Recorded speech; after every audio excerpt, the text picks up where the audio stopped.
Hello and welcome to the two-man power trip of wrestling. I am your host, JP John Paz, and with me today is a very, very special guest.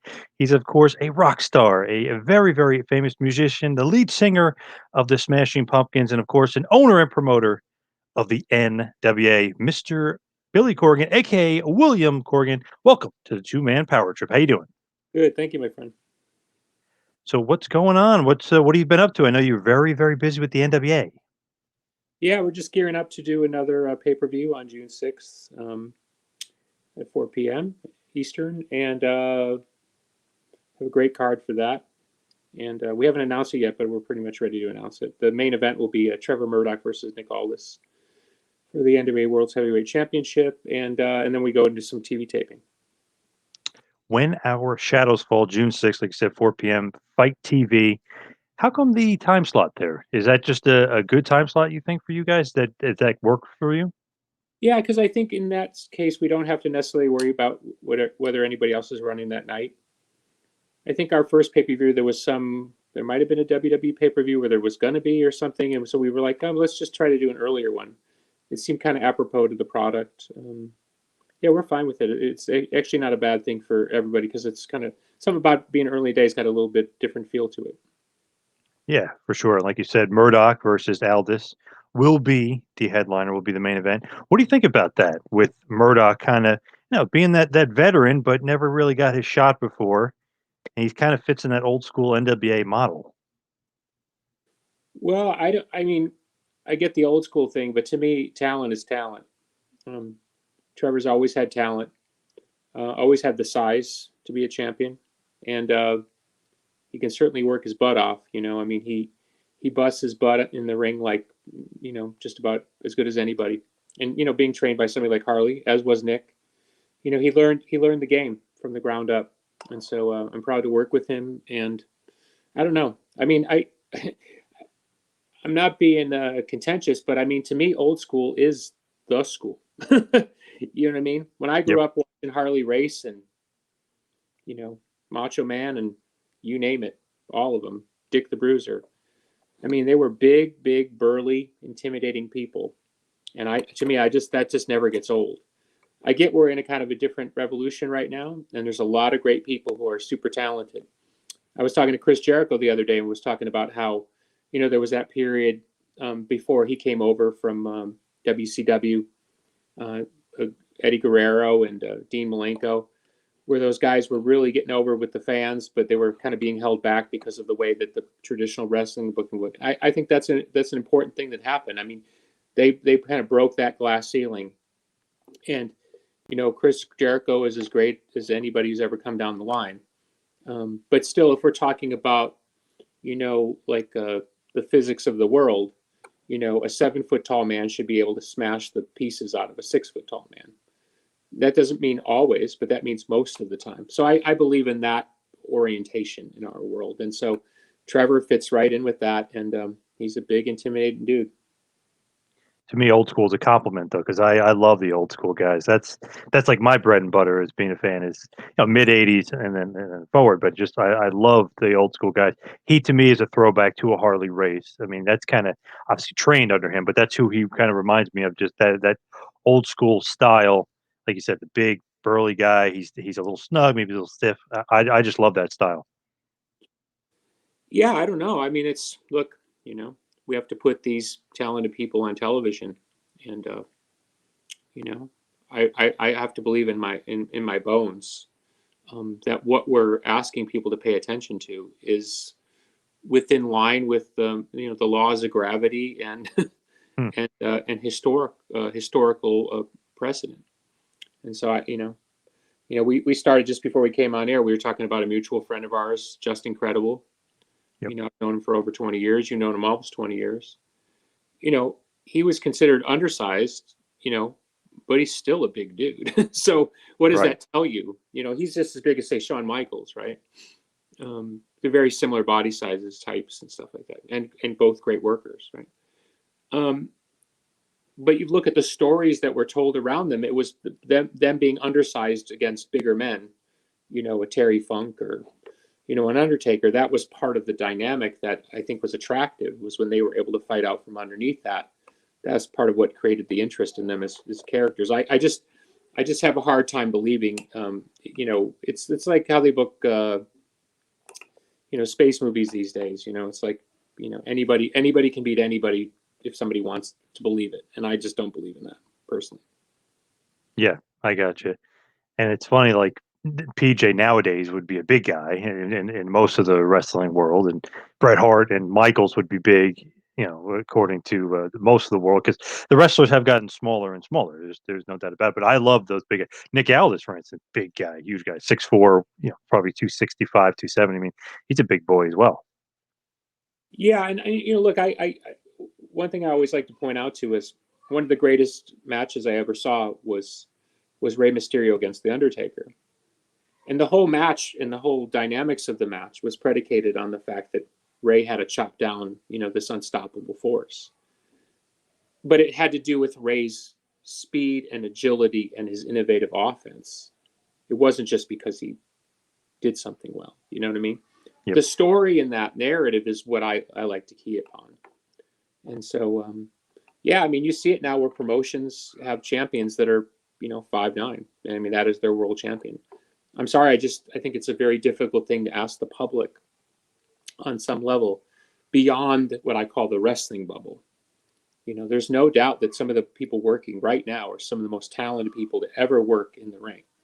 We're just talking, you and I are talking about the dynamics of, like, let's call it the laws of gravity within the bubble that we're in. And I think one thing that's difficult is trying to convince people outside the wrestling bubble, people like you and I that really follow the business, why it's valuable and why it's important. And when they tune in and they don't see that kind of law of gravity, I think it makes it very hard for a mainstream or a general fan or even a lapsed old school fan to really engage with the product on a deeper level, because they're being asked to suspend a disbelief beyond a particular point. Right. As far as like some guys being smaller and bigger, are you maybe more apt to bringing on the larger than life guys, the guys that we're kind of used to, the Hogans of the world? You know what I mean? Like Nick Aldis would be this day and age because he's bigger than 90% of the guys maybe in other companies. Is that like the guy you want to bring in, those bigger guys, Chris Adonis, like the big guys, larger than life characters? Look who's working with the NWA right now: Chris Adonis, Tom Latimer, Trevor Murdoch, Nick Aldis, Mike Perro, Crimson, Jack Stain, Tim Storm, Fred Rosser, Tyrus. These are all big guys. Yeah, You know yeah, what I mean? These are all big guys, and I'm sorry, that just comes through the screen like gangbusters to me. And that's what the NWA is like I always like to say, when I was a kid and I went to the circus, I went to see the elephants. You know what I mean? And when you take the elephants out of the circus, well, then the circus died, right? And I think it's the same thing with wrestling. We are the circus with the elephants. And then conversely, because I think it's important, one of our top female talents is Camille. Is about 5'10", 5'11", just absolutely jacked. hmm, But yep, then when you see her, say in the ring against the Thunder Rosa, who is really an elite professional wrestler, that's the dynamic. So even though Thunder Rosa, say 5'4", she has great power, great striking, great agility, and that's the story. So if we don't have size, we want top line agility. And that's not to say people with size don't have agility. Obviously, a Nick Aldis is the full package. But that's the stories that we want to tell. So yeah, we book from and listen, you said you're an old school WWF fan. That's the way they book. They book from Hogan and Andre on down. Their whole world oriented around their top guys. So if you want to use my, elephants at the circus analogy, well, you didn't have to guess who the elephants in the circus were in that right. particular circus. There they were. There they were. Now they did lots of other things to keep you engaged. Bobby Heenan and Jesse Ventura on commentary. I mean, there were other elements that made it click. But at the end of the day, if you're 5 years old or you're 65 and you're watching that product, say, let's say traditional wrestling, 85 and before, maybe heck even early 90s and before, you did not have to guess who was the biggest elephant in the room. And I think I'm not to overemphasize the point. That is really, really valuable to me. Sorry, there's a When crying baby in the background. If you oh hear that, yeah, everyone. no problem, no problem. I'm 54, but I got a 2-year-old. So Wow, I didn't realize you were that old. Damn, I would have Yeah, said younger. I would have thought younger. that old. Yeah, no, trust me. I mean, it's crazy. We're just about to celebrate the 30th anniversary of the releasing of the first Smashing Pumpkins album, which is just totally wild. This literally 30 years ago, probably tomorrow or something like that. Man, time flies. Whew, I remember being, God, I was 10, I guess, or almost 10 when it came out. So, man, wow, time Yeah, flies. that's Where where I don't know you where lie. it goes. That was only one when it came out. I missed it, but Right. Just it I mean, it's just crazy the way, like, the wrestling business has changed in the last 30 years too. Because Hogan is on top of the world, the Ultimate Warrior, Andre the Giant, and nowadays, you're right, it's a lot of the smaller guys. So I like how the NWO is kinda keeping it with, the bigger guys, and Nick Aldis just sticks out to me because what is it, 840 days right now or something with the NWA World Title? I mean, it's quite a reign. yeah, I mean, even some people like to criticize that we didn't do much during the pandemic, but he did work during the pandemic. So it wasn't like he just sat there for a year and didn't work. He went out and did matches. Um, Obviously, he didn't have the same ability to publicize the matches because our television side was down. But no, Nick's been incredible. I mean, he's just can't say enough good things about him. A real leader. In the locker room, in the ring, behind the scenes, just a total stand-up dude. And it's so funny because I knew Nick a little bit, but when I came into work at TNA for a while, Nick was kind of Mickey was there and Nick were both there at the same time. And of course, I was in the office and I'd heard, and the way the office there painted Nick as a problematic, complaining and difficult, and they didn't want to book him, and I could never kind of put my finger on it. And the guy's just smart. You know what I mean? It's not like he's not a difficult personality. He can be difficult, but that's because he believes in what he's saying. But um, no, he's just like anybody with talent and anybody with the ability. And Nick did pay his dues. He got that weird rap about how he came into TNA. I mean, he did pay his dues. Him and Tom Latimer literally go back to those crazy shows, the summer camp shows they would do when they were 16 and all that. And even Marty Skrull goes back to that with them. So that's a pretty wild thing. So yeah, and Nick is the business, and I hope he comes across the way I mean that. You know what I mean? Guys like Nick are the business. Guys like Terry Funk are the business. They are the business. People come and go, but there are people who are pillars in the business, and he's definitely one of them. And he's proven it now on an international level. It's not like some kind of secret. The secret's out. Nick is a top guy. I interviewed him not that long ago, and I said he reminds me of not even an NWA champion, more of an AWA champion, Nick Bockwinkel. The way he dresses, the way he carries the belt, the way he talks, the way he moves. It's like that professional guy, but he's also an athlete and an ass kicker. But when he talks, it's not just like wrestling, I don't know, yelling promo. It's like he's very eloquent. He knows how to speak to you, but he'll also come at you with a little anger if you piss him off. Kind of reminds me of Nick Bockwinkel in a certain aspect. That's a great analogy, and I remember seeing Nick Bockwinkel back in the day. Watching him on television, and it really his persona and his confidence and his eloquence really translated. In my mind, it was like, yeah, there were the guys that shouted like Bruiser was like straight at the camera, right? Yep. I'm going to tear your head off type stuff. And then you had Harley Race who talked really quiet like that, and he scared the living bejesus out of me. There was something about Mr. Race that was just he had that menace in him, even as a babyface, right? So it's great because Nick has really found his gear. And what's interesting, and that's great comparison and analogy, is also when you think there's not a lot of guys behind that comparison. It's not like there's been 20 Nick Bockwinkel's. You know what I mean? There's really only a few guys who've been able to pull that off, that combination of eloquence and spite. Because when Nick gets spiteful, I mean, and I deal with it personally sometimes. I mean, he's got that barb in him. Yeah, and Harley Race is funny. I guess it was his last signing that he did.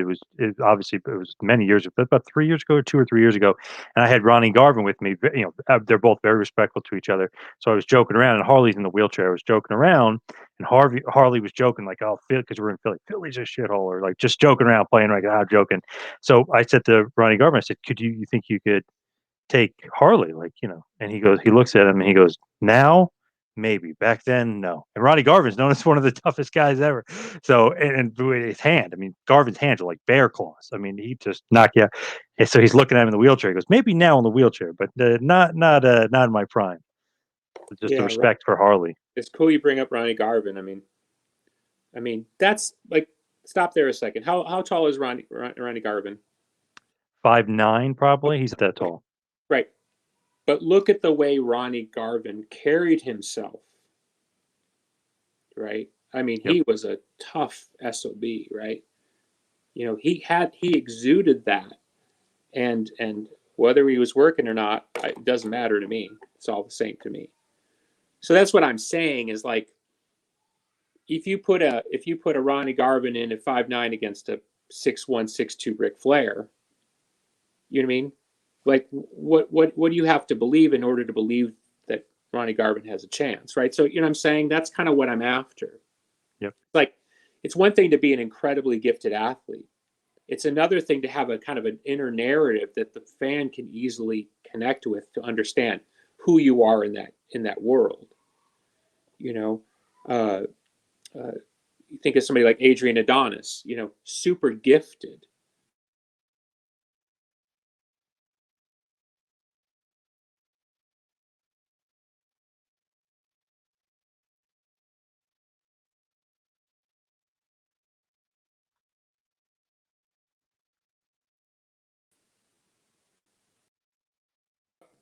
Oops, sorry about that. Yeah, sorry. You were Yeah, I saying don't know. about Adrian Adonis. Yeah, I'm just saying is like, that's what I'm saying is, Adrian Adonis, not the biggest dude in terms of height, but was very gifted in the ring. So the narrative was, I can beat you by being more cunning, better, innovative offense. That's kind of what I'm saying is, there's so many people out there who are super talented, but they're all telling a very similar story, which is my athleticism is enough to carry me through. But when you have 20 people telling that story, and it goes across, we even have people in our company that work that kind of style, and that's fine. But I think if you want to really stand out, and as somebody who books people and as somebody who promotes people, if you give me 20 of the same people, well, of course I'm going to pick the most talented guy out of the bunch. But if you're the second or third or fourth in the line, I think you got to look at people like Ronnie Garvin and Adrian Adonis and Jerry Blackwell. I'm obviously using names. I'm dating myself in my generation, but you got to look historically at guys. Um, Heck, look what Eddie Guerrero did to get himself over. I mean, that was a long, long, long road that he took to get to the top. Always had the ability, you know what I mean? But ultimately, it was his charisma and his character that connected personally with the fans. And I think that's what I'm trying to say. If anybody's out there who's has a dream in wrestling, it's like, what is that inner narrative that the fan can easily follow? Just go watch Ronnie Garvin work. I mean, you believed it. That's what I'm saying. Whether he believed it or didn't, I don't care about that. He really I believed. And I guess that's what I'm saying is, like, what are we really selling? It's like going to a movie and halfway through the movie the guy turns to the camera and goes, that punch didn't really hurt. You know what I mean? It's like, that's not why I go to the movie. You know what Yep. I mean? It'd be like the stuntman going through the wall or something, and you see him get up. Yeah, Kind of well, kills it. I mean, I remember this. I can't remember the name of the wrestler, but there was a spot where, when Jim Cornette went off on the wrestler, where the guy took some kind of crazy bump, and he just got up and walked away. I mean, talk about burying the whole locker room.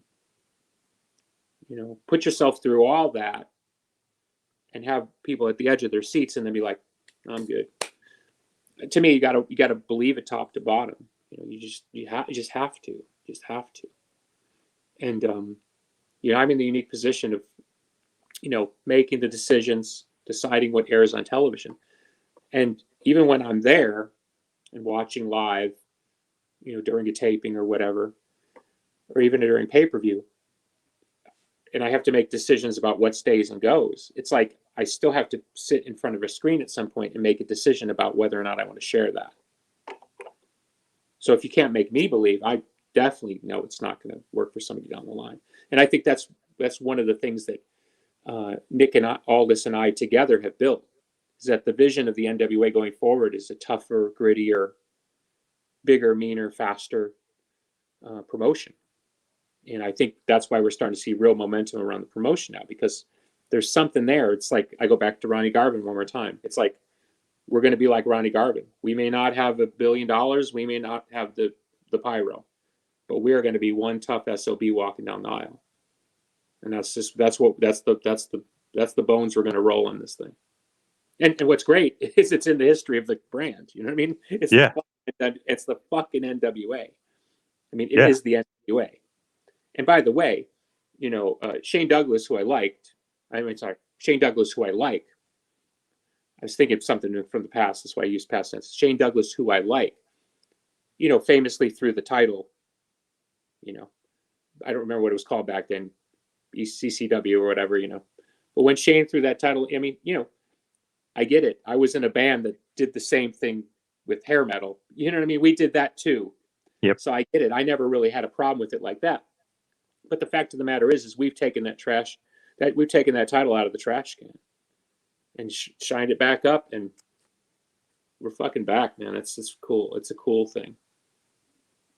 Have you noticed with like gone from YouTube on Fight TV, is that the momentum? Is that kind of been good for you? Is that positive Yes. momentum? Yeah. Look, I did this. Talk about music for half a second. I did this thing for a while where I was giving away music for free. I thought, oh, this would be great. 1 million people listen to it because it's free. Less people listen to it. Okay. When we were doing pretty good numbers on YouTube, putting power up for free, yeah, it was great. I mean, people were talking, there was a buzz, but then it just kind of stopped. Because as Elvis's manager, Colonel Tom Parker, used to say, how much does it cost if it's free? Right? It's like, what is the real value of something if you're giving it away? There's something about us moving to fight, being behind a paywall, asking people to be responsible to us, and we'll be responsible to them. The legitimacy of being on a platform, which, by the way, was just bought by Triller. And if anybody knows what Triller is, that's the people, social media company behind the big Jake Paul, these crazy fights they're doing. But I mean, they're doing crazy business. The Mike Tyson one did $73 million, I think, something like that. Yeah, it's crazy. You're talking about serious business. So they just bought Fight. So we're in business with some really serious people, and the future of television, as everybody knows, is online. I mean, you and I are doing TV right now. We don't need anybody's permission. We're doing TV, right? So I think the legitimacy, the history, where we're going with the company, the roster.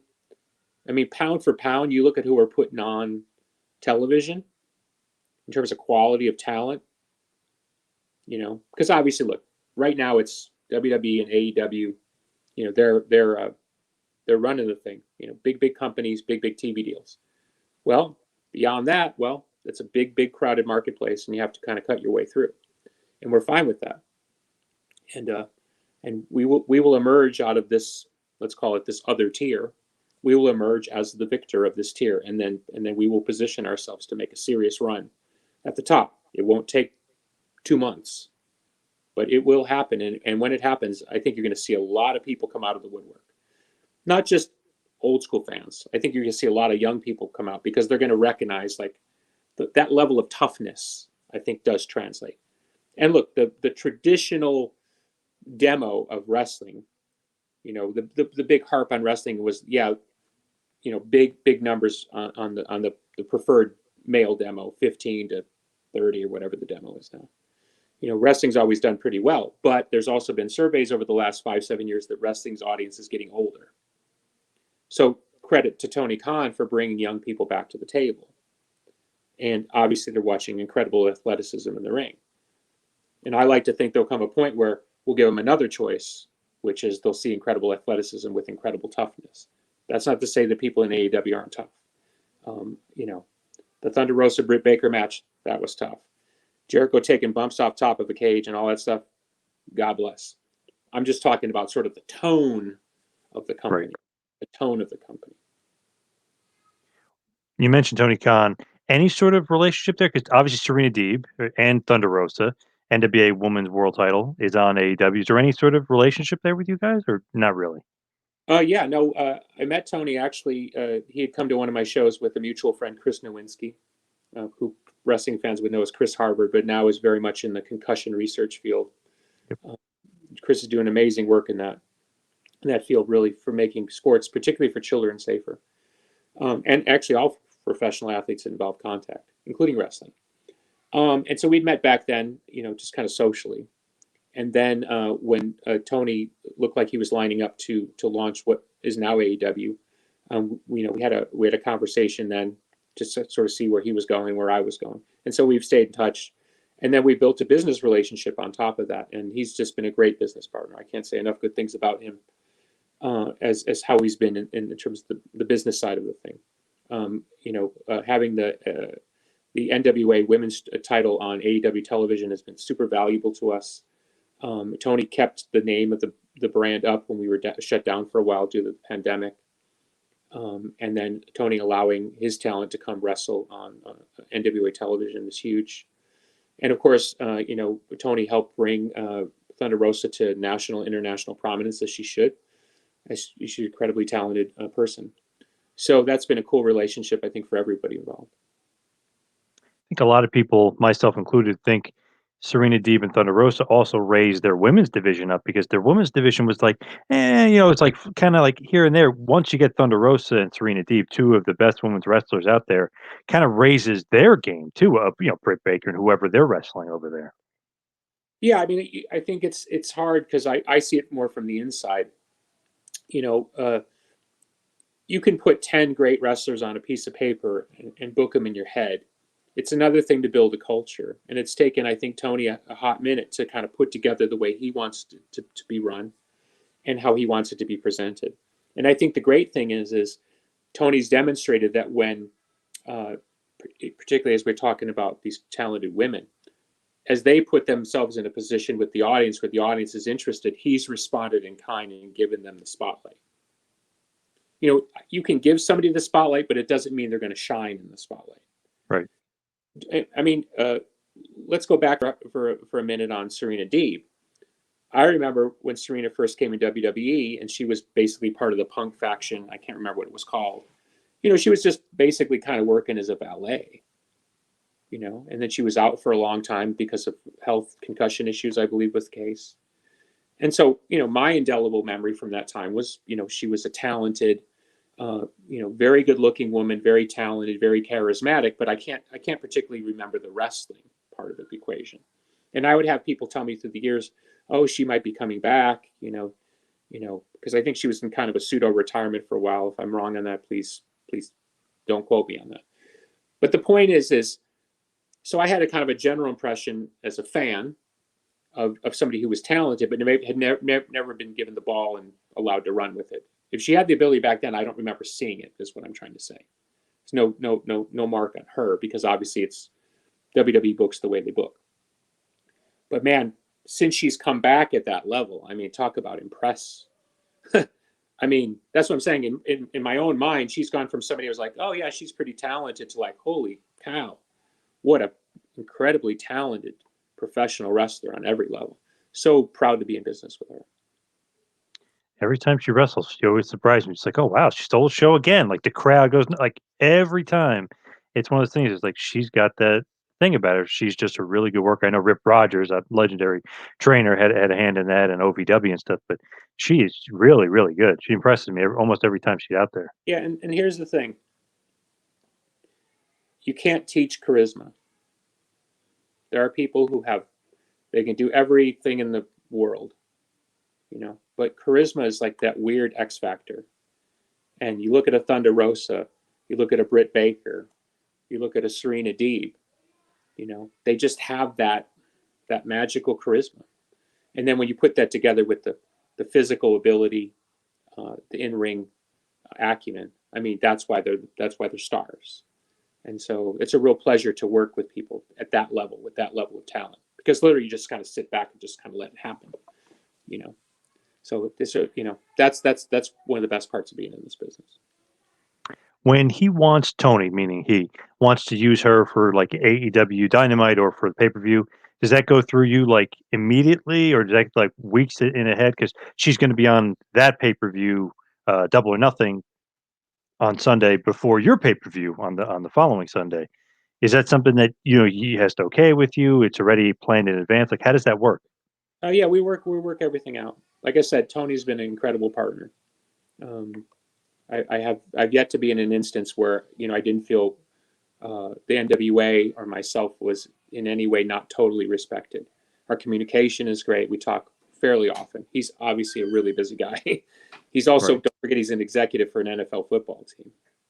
So I try to be judicious in my access, not because I think he would be bothered by it, because I'm a super busy person too. So, and when we do talk, I think we always try to keep it to what's most valuable. So yeah, it's been great. I'm definitely a fan of Tony. He's been a breath of fresh air to the business, but also I think to work with. So really, really pleased with that relationship, and it's great to see their success. Because let me put it to you this way, and I'm saying this selfishly now: Tony's paving the way for us to make that argument that there's more room at the table for other people. Because let me tell you, 5 years ago when I would go into those meetings, this is when I was with TNA, I'd go into some of those meetings, and then when I took over the NWA, you'd sit in those meetings and they say it's WWE and nobody else. They didn't care who you were. They didn't care what letters you had. It was WWE and nobody.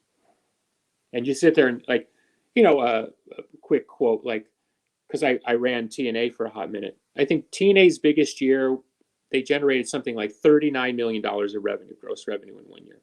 I think that was when Hulk and Bischoff and all them were in the company. That's a pretty big company. You know what I mean? $39 million gross revenue in professional wrestling.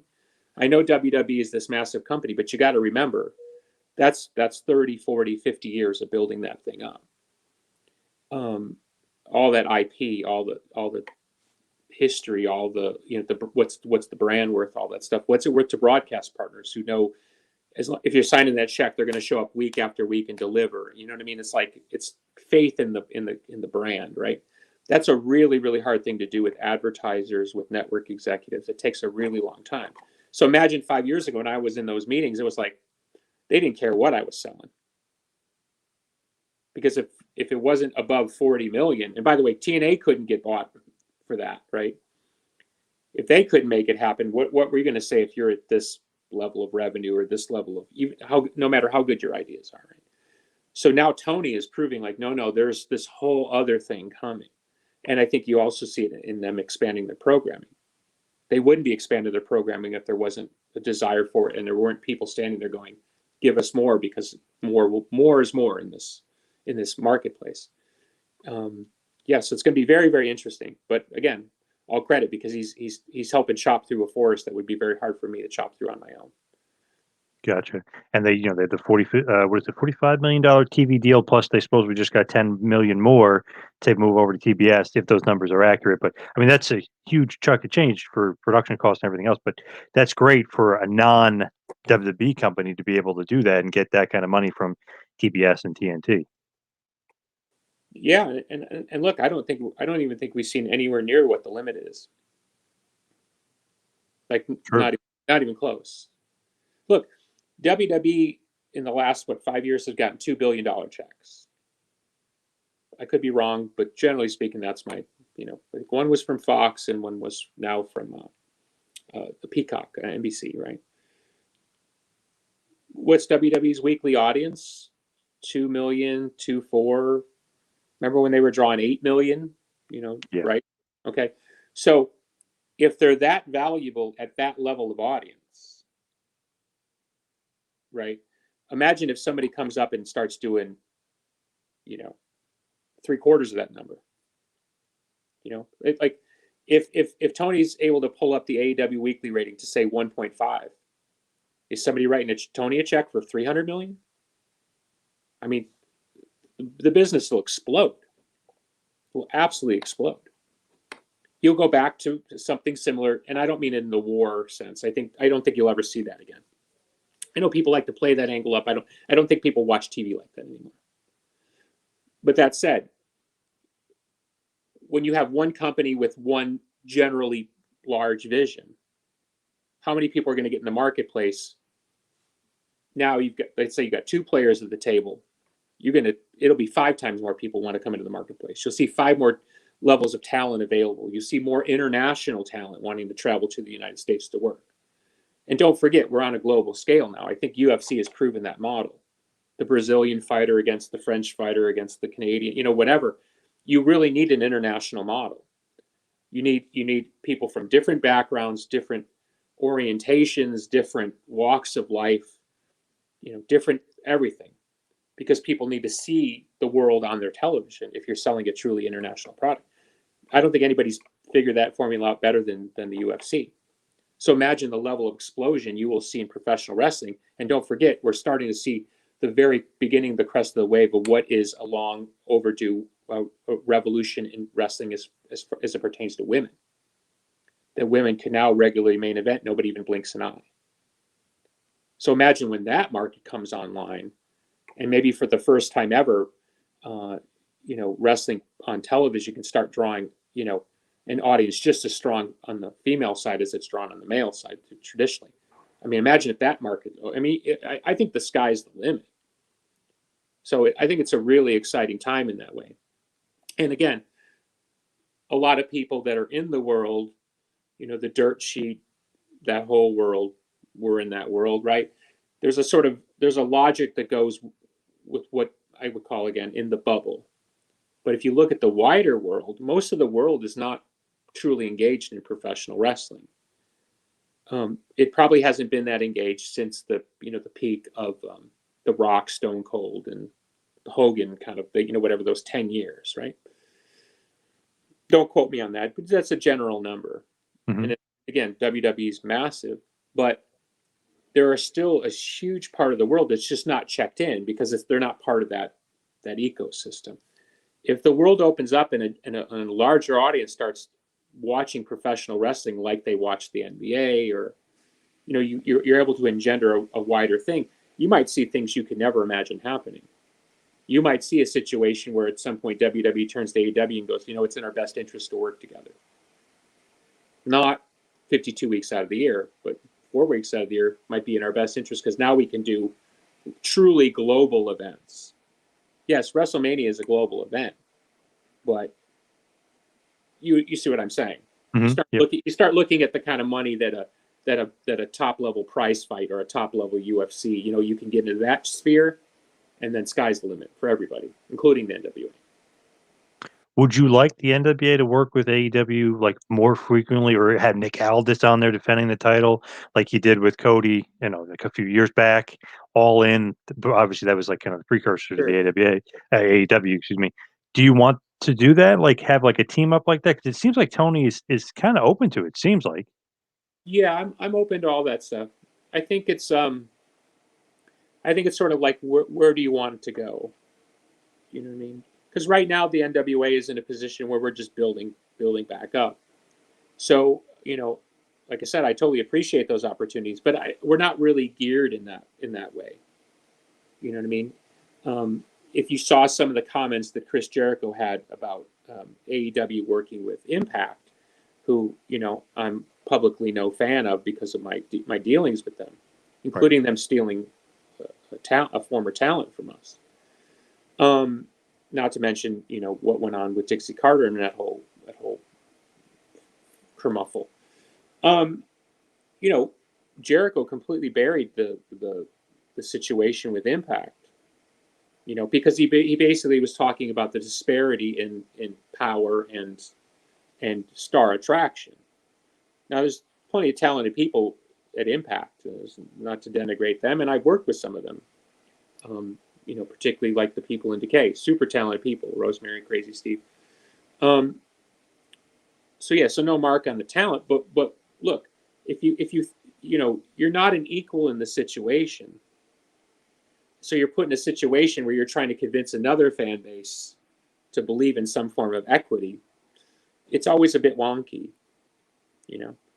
So I think under the right circumstances, like the Serena dynamic, being the holder of the title, Thunder Rosa as an NWA talent working for AEW with great regularity. That's a nice balance. It's balanced out by a couple of forces. But, if Tony calls and wants to do Cody, Nick Aldis 3, yeah, I'm all over it. Some of the traditional ways that people work together, invasion angles and stuff like that, no, I don't think that's a good fit for either one of us.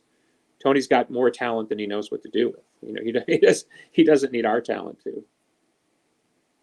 Seems like with Omega being the Impact champion and the AEW champion, those Jericho remarks were almost like, "Ooh," like he basically is like, "I'm never going to Impact," but Omega is technically the Impact champion. So what does that say about Omega, who's the AEW champion? So sometimes I'm like, you could say something, and I know what he means, and he makes sense, but it's like, oh, but Omega is also the Impact champion right now, so it's like, Yeah, I mean, who knows? For all we know, Jericho's working. Jericho's one of the great workers of all time. He might just be true. setting up to set something up that we don't even see. So I start there. I start with Chris's wisdom, but on the surface of it, yeah, it's a strange thing. And don't forget, Kenny's I don't know Kenny, so Mr. Omega, uh, he's holding their title. So what would Impact's response be? Hey, give our title back? Like, it's kind of an awkward thing. And look, wrestling is at its best when you truly are emotionally and physically attached to what's going to happen, right? Like you're sitting at ringside even if you're home, right? And I think that's at the foundational root of what Chris is talking about. I mean, AEW is a hot company and only getting hotter. Um,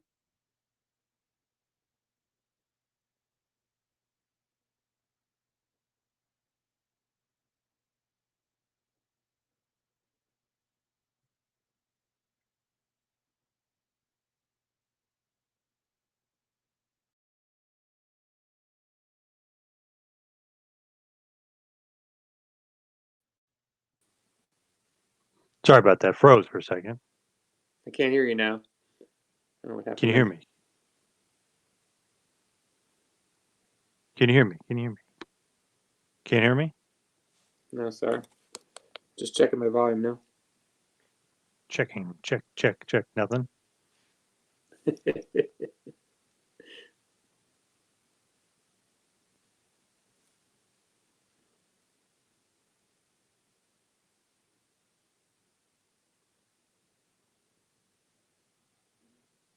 Can you hear me now? Yes. Nice technology. Right. Crazy thing. But we were saying kind of about relationship with the Impact and AEW, then you guys. It's to me, WWE is kind of separate as far as the booking and the writing. What do you consider like NWA as far as like the behind the scenes? More of a booker or more of like writing? You know what I mean? Like WWE is different. I know Tony considers himself head of creative, but he's kind of more of a booker.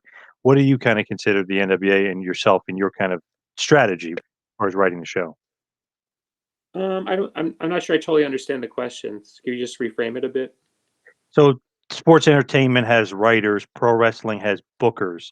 Do you consider yourself a booker? To me, it's all the same. Because here's the thing. I can come up with the craziest, coolest idea, but do the fans want to see it? Are they going to stick with it? Are the talents going to mesh in the ring? And is the result going to be beneficial to everybody in the company, including both talents or four talents or whoever in the ring? I think so. If I had to choose, I'd say a booker first and a writer second. But I mean, I make my living as a writer in music, so to me, that it's irrelevant. You know, I don't mean that to dismiss the question. I'm just saying it's just like, you know, look, I was on the writing staff of TNA for 2.5 to 3 years, and I had to negotiate the politics and things I couldn't control. And so when I left that situation, I had every intention, once I decided to stay in the game of professional wrestling, that I wanted total control of what I was involved with. Because the stuff where I did have control, all of it got over, every piece of it. So that's all I knew was, I'm going to put myself in a situation and I'm going to get people over. And I take great pride in seeing people that were maybe not considered hot on the market, that when they came in through the NWA Power uh, studio, a Ricky Starks, and Eddie Kingston, that they left elevated and they were desirous in the marketplace, and now they're top guys in their situation at AEW. So I'm happy for them. I think it's really cool that we were able to kind of like reframe them. Nothing is, I mean, the talent's there. It's nothing to do with, we didn't do anything magical, but sometimes it is that right booking to put somebody in a position where you go, wait a second, there's something there. And so it's great that we were able to heat those guys back up because they deserve it. Feel like you guys definitely give them the right platform as far as like, hey, here's the studio, the GPP. GPB, yeah, GPB Studios, and here's the podium, here's the mic. Like a lot of promotion, let's say sports entertainment world, it's more of like here's the script, here's the promo. You guys are like here's maybe a bullet point of what you want them to accomplish, but you guys sink or swim. Here's the podium, here's the mic, Yeah. go. Yeah, what we tell our talent is there's no such thing as failure. As long as you're out there taking a chance, we'll back you up. A lot of times I'll see talent walk back through the curtain and they'll be disappointed that something didn't land the way they wanted it to, and I'll just be like, no, man, you did the right thing. I believed it. I'll take that over. And then I went to the store and made a left, but you said, I mean, I'm sorry. I grew up in an era where guys just they put a camera on them and they let it fucking rip. Go on YouTube and watch Jake the Snake promos or Animal and Hawk promos, or watch Jim Cornette back in the day. I mean, you think somebody was writing that stuff out? I mean, come on. They were out of their minds from no sleep, and God knows what they were taking or whatever. God bless. I mean, it just look at Warrior. I mean, you tell me somebody wrote that stuff? Maybe he wrote it down, but I mean, the point is like you couldn't write that stuff. As Sergeant Slaughter once told me, he said, biggest pop he ever heard in his life was Warrior walking through the curtain at Madison Square Garden. He said it was like God walked through the curtain.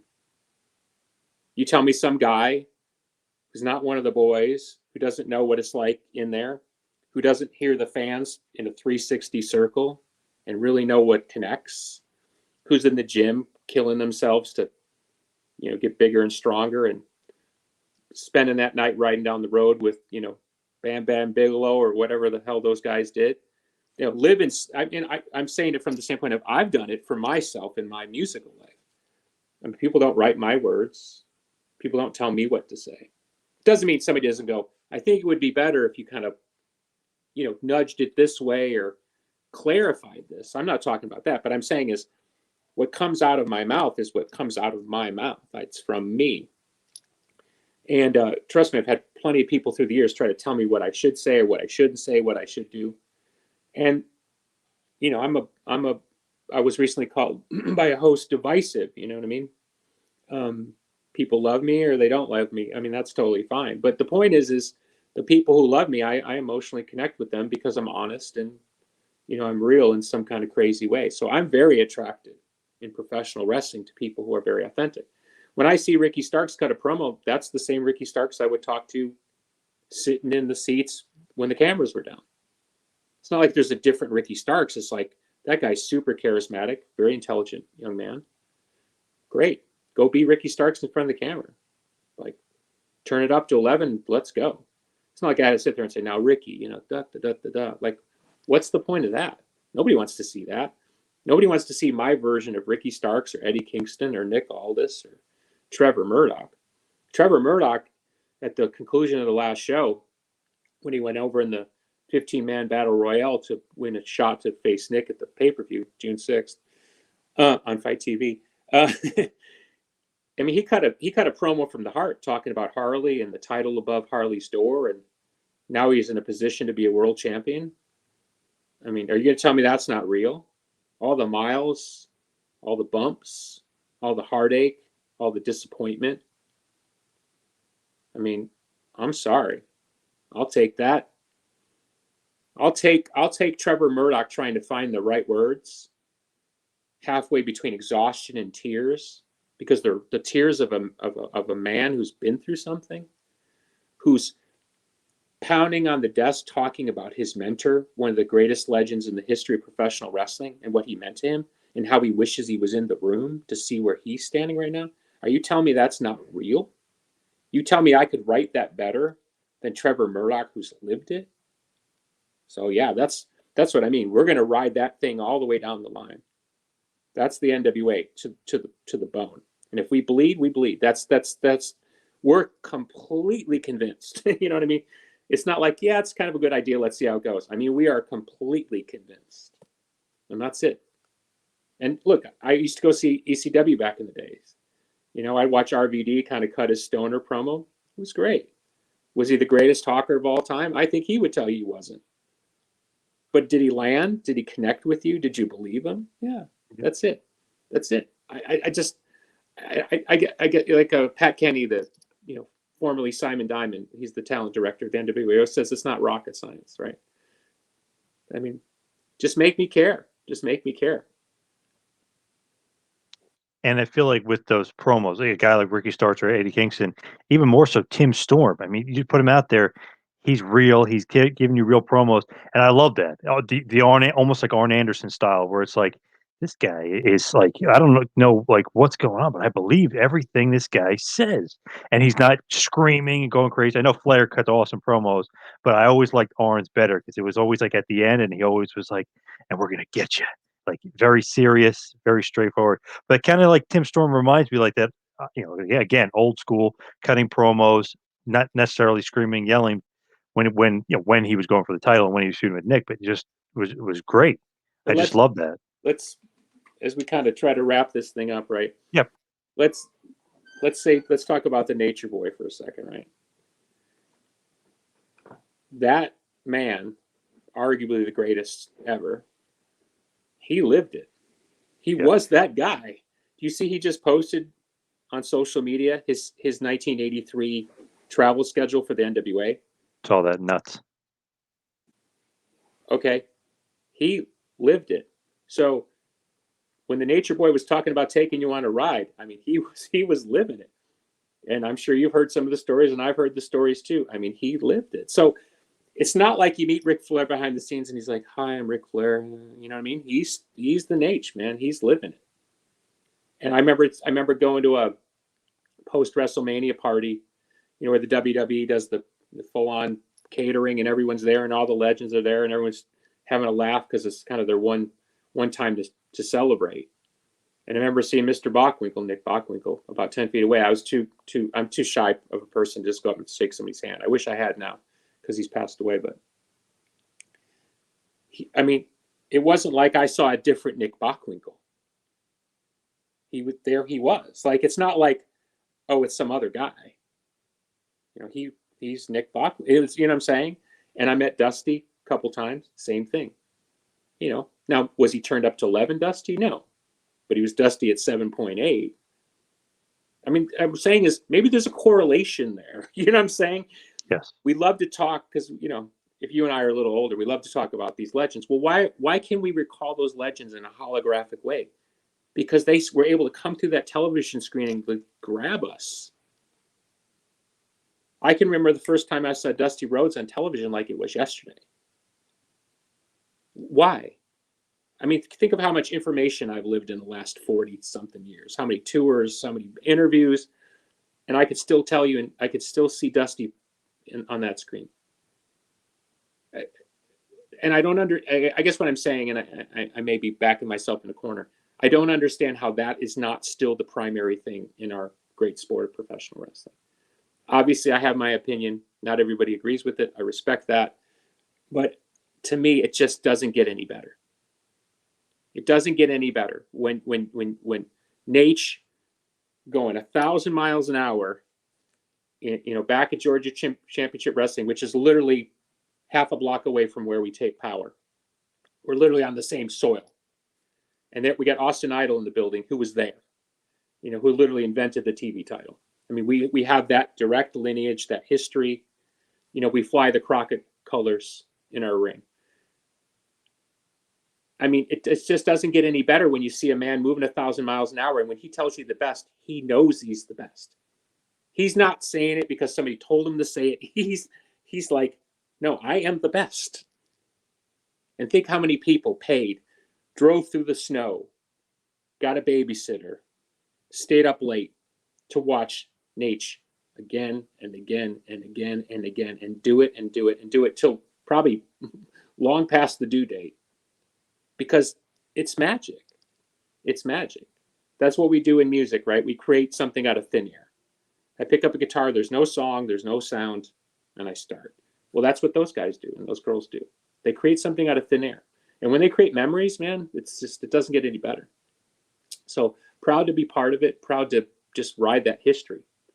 And like I said, anybody, if you're not a fan of that NWA, give us a chance. But if you're a fan of somebody else, what's coming is going to be so great for the fans, because the business is going to open wide. I mean, I hope you can watch this interview in 10 years and go, man, he was right. This business is going to blow wide open. Not just because of what Tony's doing, but because Tony's proving there's still this wider thing out there happening. And all God bless to the WWE. I mean, they took advantage of the market, WCW's weakness. Turner just wanted to get out of Dodge with the company. The company was losing $150 million a year, the whole thing. And so basically for 18, 20 years, the WWE ran unopposed. And there's been a good to that and a bad to that. And the good part now is because now there's that sort of like, because you've had kind of one story, I think people are ready for other stories now. And we're excited to be part of that bigger story. And so follow us now, follow us later. We'll be standing there when it's all said and done. And I think it's going to be, I don't know if Tony got it from me or he read an interview, but about 3 years ago, I started saying it's going to be the golden age of wrestling, or the new golden age. And I saw where Tony said it a couple of times. Maybe he just thought of it at the same time. Totally possible. But I really believe it. I believe we're in like a new golden age that's just going to be just as powerful and just as interesting. And again, don't rule out promotions working together at this other level. My recent rap, and I think this is a good way to end it, is sooner or later somebody's going to figure out that if they can get all the non-WWE companies to work together, they'll be able to create an event that will rival WrestleMania tomorrow. Now, if you're an AEW fan or a New Japan fan, and New Japan's selling out the Tokyo Dome, and AEW is doing sold out shows and big ratings and stuff like that, you'll say, what does that mean? You got to understand, WrestleMania breaks through to the person who only watches one wrestling event a year. So what would it take for everybody non-WWE to do something that would get that person who watches one event a year to watch two? Imagine that. You see that coming down the line, you'll understand what I'm talking about. You get in that situation, the world of professional wrestling blows wide open. Wide open. Because all you got to do is prove you can stand there. And who'd have thought 2 years ago that an internet star like Jake Paul or a retired boxer like Mike Tyson could do that kind of money? No. Crazy. So you tell me that's not there for wrestling?